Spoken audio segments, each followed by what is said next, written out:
So we just wrapped up the inspection. What's next?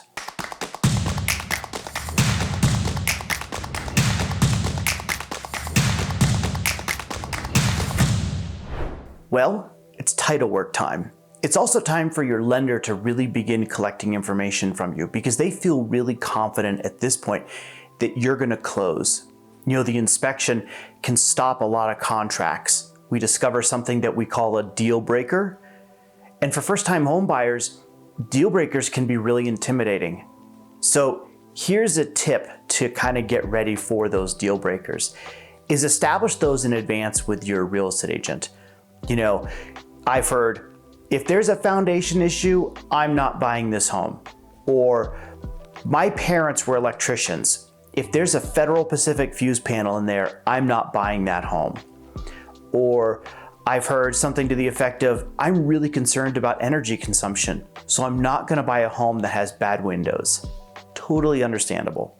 So these are all things to keep in mind as we wrap up the inspection.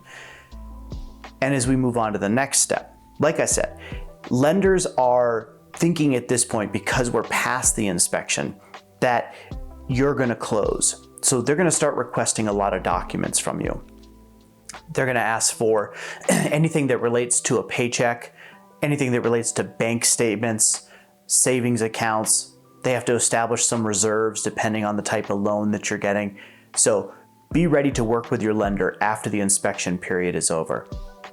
Title work will come up from the title company because their goal is to issue you a title commitment policy that will ensure the title on the property. Title work is a process that's important in the transaction. Truth be told, it doesn't come up as often as one might think. But rest assured, if it comes up, your real estate agent will know what to do and they'll know who to contact to help resolve these issues. The next step after the title work is the appraisal. Your lender is going to order the appraisal. Here's another tip for you. Depending on the lender that you select, they may require that the appraisal is paid for upfront. Yes, they will give you a form to fill out that includes a credit card space to fill in that credit card information, or you might need to write a check and they may not cash it, they may cash it. And so you have to be prepared to possibly pay for that appraisal up front. If you've collected a bunch of seller concessions, those are loan costs that are covered by the seller, you might get your appraisal paid for as part of that money. So let's use an example. If you're buying a $400,000 home and you ask for $8,000 in concessions, part of that money might be able to cover your appraisal. It really just depends on the lender. So make sure you're aware of that because that can really help you budget during the home buying process. After the appraisal, your lender is going to be collecting the last little bits of lending information that they need in order to get the clear to close.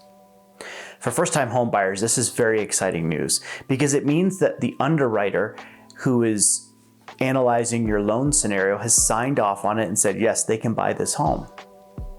So your lender will deliver that great news to you, and you'll work with your real estate agent to schedule the last minute walkthrough. We call it that because we literally do it right before closing. And this is to ensure that the home is in the condition that you remember it in. More importantly, it is in it's been taken care of. I've seen my fair share of things where, maybe there was a snowstorm and a window was left open and snow blew into one of the bedrooms. Or it's summertime and someone left the screen off and a bunch of bugs got in the home. We want to make sure that the home is in the best possible condition. The other thing to keep in mind as we do our last minute walkthrough is, have you switched utilities into your name, and have you lined up your moving arrangements to get into the home? Are you dragging a U-Haul to closing, or do you need a moving truck to get you from your old place to your new place? So make sure at that point that is all arranged. Once we go to closing, the process will take about an hour. Title company will provide you with refreshments, some snacks.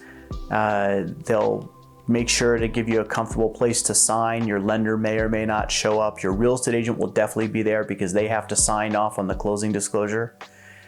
And you'll sign the documents. You'll become a homeowner that day because Colorado is a table funding state, meaning that we don't go into escrow.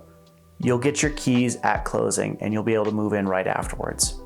So hopefully you have found a few nuggets of information along the way as I've explained the first time home buyer experience, and that if I've left anything out or you have an experience as a first time home buyer, please drop a comment and I'll be sure to address it.